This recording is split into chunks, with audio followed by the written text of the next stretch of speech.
ఈరోజు ముక్కోటి ఏకాదశి కనుక స్వామివారు ఉత్తర ద్వార దర్శనముగా వేంచేస్తూ ఉంటారు.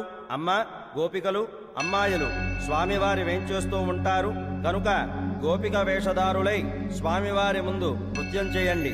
స్వామి భగవంతుడు ఎంతో ఆనందపడి మీకు మంచి మొగుళ్ళు వచ్చేటట్లు ఆశీర్వదిస్తారు.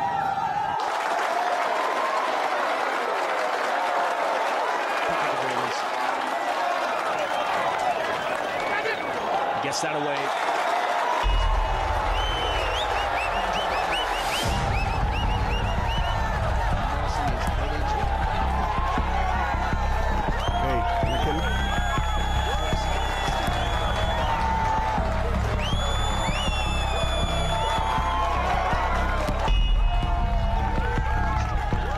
వచ్చాడంట్రా వాడి గురించి మనకెందుకురా? ఎవడో బెట్టింగ్ వేస్తూ ఉంటాడు, వాడి గురించి వచ్చి ఉంటాడు. ముందు మ్యాచ్ చూడు. మా చైర్మన్ గారు మినిస్టర్లకి వాళ్ళకి బెనామీ అని వాళ్ళ దగ్గర డబ్బులు పోజేసి ఛత్తీస్గఢ్లో ఎకరం 2000 చొప్పున 6000 ఎకరాలు కొన్నాడని ఆడ ఎక్స్ట్రాలు భరించలేక ఆయన వేసేయడానికి వచ్చేసావు.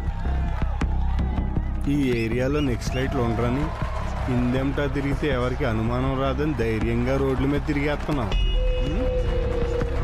నేను చూసినప్పుడే నాకు అనుమానం వచ్చిందిరా. ఉన్నదున్నట్టు రాసేయమంటావా? ఒక్క రోజులో హీరో అయిపోద్ది కానీ కంగారు పడు. మ్యాచ్ గొప్పగా పట్టిసేవా నాకు అసలు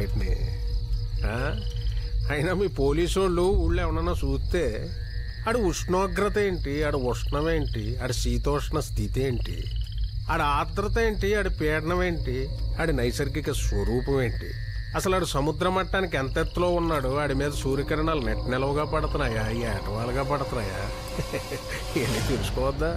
ఎన్నాళ్ళ నుంచి ఉన్నాడు ఇక్కడ? ఓ 4 నెలల నుంచి. ఇంకే నీళ్లు బాగా వంట పట్టి ఉంటాయి, తెలివితేటలు కూడా పెరిగాయి. ఏం చేస్తారండి? చంపితే అడిగేవాడు లేడు. ఏకంగా డౌటే లేదు. అలాంటప్పుడు ఆడ వెనకాల 4-5 ఉండొచ్చు. ఇక్కడే మన ఊళ్ళోనే ఎక్కడో తిరుగుతూ ఉండొచ్చు. ఏ బోల్డ్ మంది కుర్రాళ్ళు ఖాళీగా. ఎవడో వచ్చాడు అప్పుడు, ఎవడో అర్జున్. అయ్యి బాబాయ్ ఆడి పేరు వచ్చింది నన్ను చూడండి.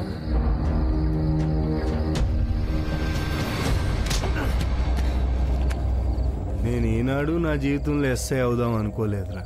కనీసం దానికోసం పరీక్ష కూడా రాయలేదు. క్లారిటీ లేక. ఇదిగో వాడున్నాడే, వాడు ఎందుకు జనాలు చంపుతున్నాడో, దేనికోసం తిరుగుతున్నాడో వాడికి క్లారిటీ లేదు. నువ్వు ఎందుకు నిద్రపోతున్నావు, దేనికోసం లేస్తున్నావు నీకు క్లారిటీ లేదు. ఏయ్ నీకు తర్వాత.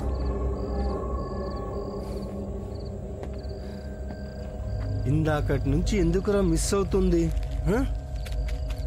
కరెక్ట్గా కొడితే దెబ్బకు పోతావు. సార్ మీకోసం ఎవరు వచ్చారు?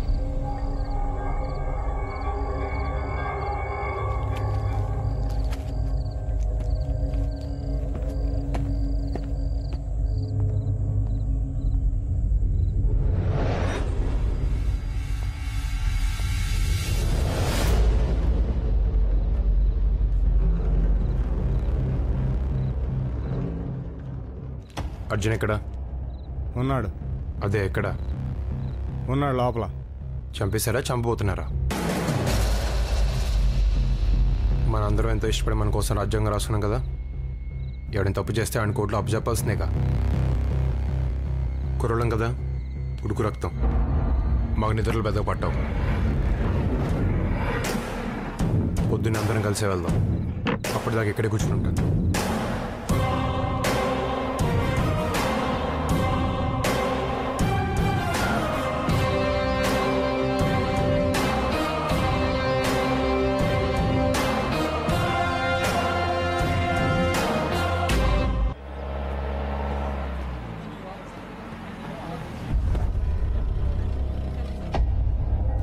అరగంట టైం ఉంది. ఇవన్నీ కాదు కానీ అర్జున్ అన్నాడు ఆవిడ ఆయన చూద్దామని వచ్చాను. జనం అందరూ మన్నే నమ్ముకుంటారు, అది వచ్చిన కర్మ.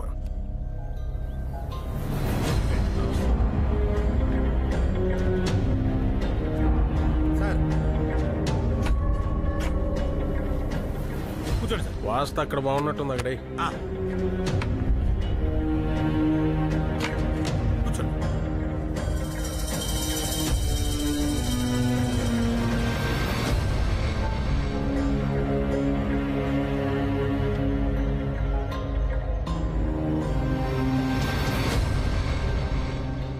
ఒకరిని కాపాడుకోవాలంటే దానికి స్థలం ఉండాలి, దాంట్లో బోల్డ్ మంచి జనం ఉండాలి, వాళ్ళు మనోళ్ళు అయి ఉండాలి. ఏదో ఆకతాయి కుర్రాడు అల్లరిచల్లరిగా తిరుగుతుంటాడంటే ఎలా సర్దుకుపోతాం? అలాంటప్పుడు ఏవో ఇంట్లో పెట్టుకోమనండి. ఏదో అమ్మాయి దొరికింది కదా అని దాని జీవితంలోకి వచ్చేస్తానంటే, ఇంట్లోకి వచ్చేస్తానంటే ఎలా ఊరుకుంటాం? తోలు తీసేస్తాం. అయినా మానవ సంబంధాలకు సంబంధించిన సమస్యలు పరిష్కరించాలంటే ఏ కోర్టు సరిపోద్ది? కుర్రోడు ఆలోచనల్ని ఏ చట్టం కంట్రోల్ చేయలేనప్పుడు అమ్మాయి తరఫు వాళ్ళు కోపాన్ని కంట్రోల్ చేస్తా. ఇక్కడ ఎవడి మనసాడికి కోర్టు, ఎవడి మాటాడికి తీర్పు. మీరు చాలా తెలివిగా మాడతారు సార్, చాలా హుందాగా ప్రవర్తిస్తారు. జనం కూడా మీరే రైట్ అంటారు. కానీ ఎన్ని కుట్రలు చేస్తుంటే, ఎన్ని గొంతులు కోస్తుంటే ఈ స్థాయిలో ఇలా ఉన్నారు. ఒకడైనా ఆలోచించడా?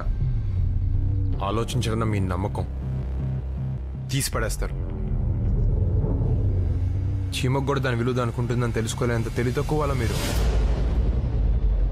ఒక్క ప్రాణం లేపేయాలనుకున్నారు.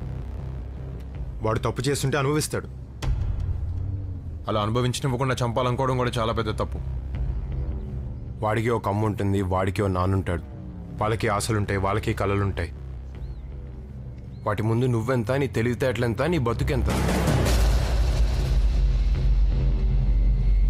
నెక్స్ట్ లైట్తో తిరుగుతూ అంటే మాట్లాడుకుంటున్నావా? దానికి ఎంత ఇది ఉండాలి తెలుసా? నిజమేంటో నీకు తెలుసు, నాకు తెలుసు. నిజంగా నిజం చెప్పే ధైర్యం నీకుంటే ఇక్కడి నుంచి లేచి వెళ్ళిపో. లేకపోతే నేను మాట్లాడడం మొదలు పెట్టాల్సి వస్తుంది. నిజం సార్, నిజం.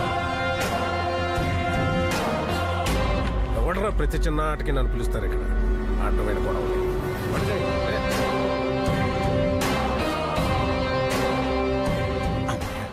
ఇంకో 2 నిమిషాలు ఎక్కడ ఉంటే మనోని మానేస్తారని అర్థమైపోయింది. వస్తున్నాను సార్.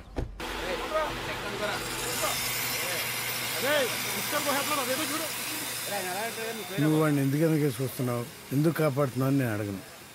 కాకపోతే జాగ్రత్త. ఎవరైనా చెప్పినా ఏం చేసినా ఆ ఒక్క ముక్క దగ్గర ఆగుతాం. జాగ్రత్త. ఆడు నేను చదివినట్టు చదివాడు నాన్న. నేను ఆలోచించినట్టు ఆడు ఆలోచిస్తాడు. కాకపోతే ఆడు కొన్నిటి లొంగుతాడు. ఆ దౌర్బల్యం లేకపోతే వాడే కాదు, ఎవడైనా గొప్పోడే. అదే పోకపోతే నేనే కాదు, నాలుంటలు 100 మంది వచ్చి నన్ను కాపాడలేరు.